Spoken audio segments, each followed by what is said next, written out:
사람을 죽여놓고 징역 5개월이라니. 어떠한 사건을 묻기 위해 행방불명을 가장한 살인사건을 이용한 이들이 있었습니다. 시즌1의 유데이터 에피소드를 연상케 하는 데이터 센터부터 예지몽의 일가견이 있어 보이는 시계빵 형님 박동수의 이야기까지 모범택시 시즌3 진광대 배구부 에피소드. 이번 에피소드의 관전 포인트는 바로 15년이라는 시간을 거슬러 올라가 장 대표님이 모범택시를 처음으로 만들게 된 배경과 억울하게 아들을 떠나보낸 것도 모자라 이제는 기억마저 잃어가는 한 아버지의 이야기. 그 밖에도 죽은 사람이 다시 살아 돌아온 것처럼 꾸며내는 김도기 기사의 새로운 설계 방식까지 생각할 거리가 많아 흥미가 아주 진진해버릴 것 같은 이번 에피소드도 저 리뷰하는 카피바라와 끝까지 함께해주세요. 5283분에 시작합니다.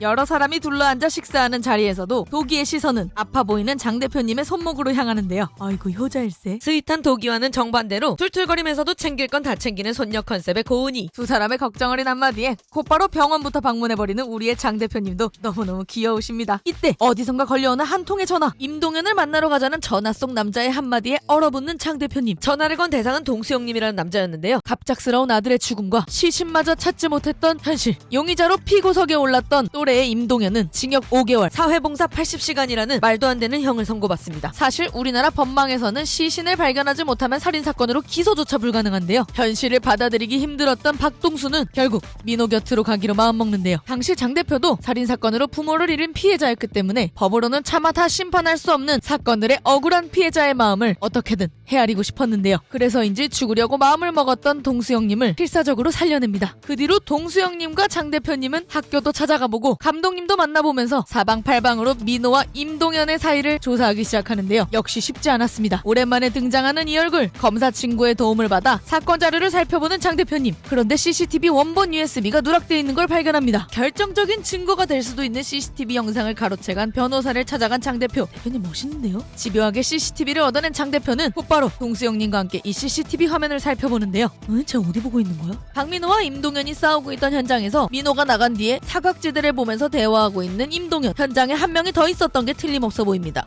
저도 이거 되게 궁금했었던 건데 대부분의 피해자 유가족들은 행방불명이라고 하면은 당연히 가족이 살아있을 거라고 생각하게 되잖아요. 근데 동수영님은 어떻게 아들이 죽었다고 확신했던 걸까? 여기서 너무 감동적인 장면이 나오죠. 세상 사람 다 몰라도 나는 아니까.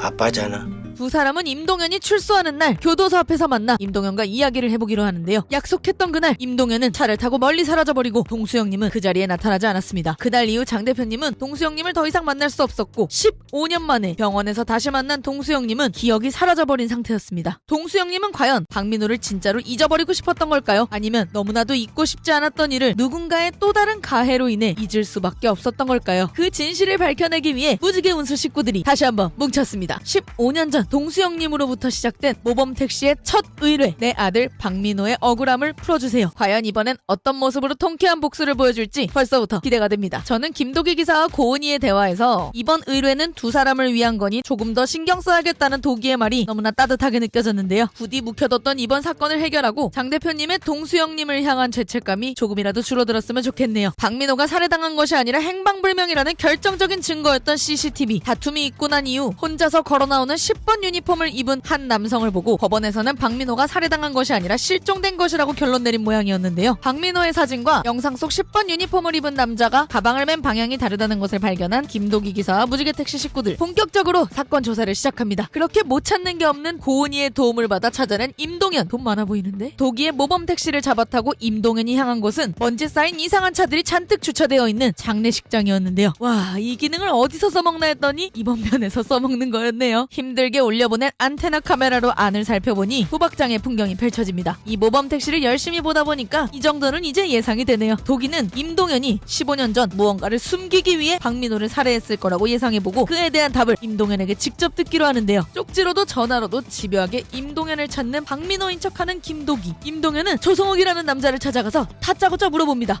박민호 진짜 죽은 거 맞아?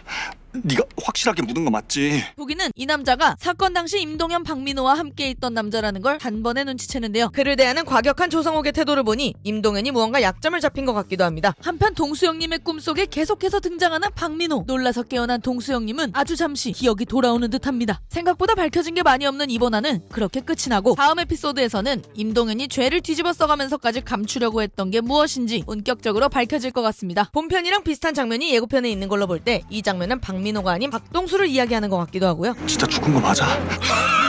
김도기 기사가 박민호를 찾았다고 이야기하는 이곳. 시즌1 유데이터 에피소드에서의 광산을 연상케 하는 이곳이 만약 그때와 비슷한 사건으로 전개된다면 상당히 열받을 것 같은데요. 은문석이 8화까지 빌런으로 등장하는 걸로 볼 때 아마도 다음 에피소드는 이 데이터 센터를 발견해내기까지의 과정이 핵심 내용이 될 것 같습니다. 임동현과 공모해서 민호를 죽인 것으로 보여지는 조상욱이라는 캐릭터와 임동현의 관계, 박민호 살해 이외에도 이번 에피소드에서는 풀어가야 될 난제들이 많아 보이는데요. 진실이 뭐가 됐든 임동현과 조성욱 그리고 이 사건에 연루된 모든 이들이 그에 합당한 죗값을 치를 수 있도록, 아니 그보다 더 느끼는 게 많은 응징을 당할 수 있도록 우리의 무지개 운수 식구들이 고군분투해주기를 기대해보겠습니다. 카피바라 닮은 ENFJ가 말아주는 드라마 리뷰 재밌게 보셨다면 구독과 좋아요에 하입까지 부탁드립니다. 그럼 저는 다음 리뷰로 돌아올게요. 안녕.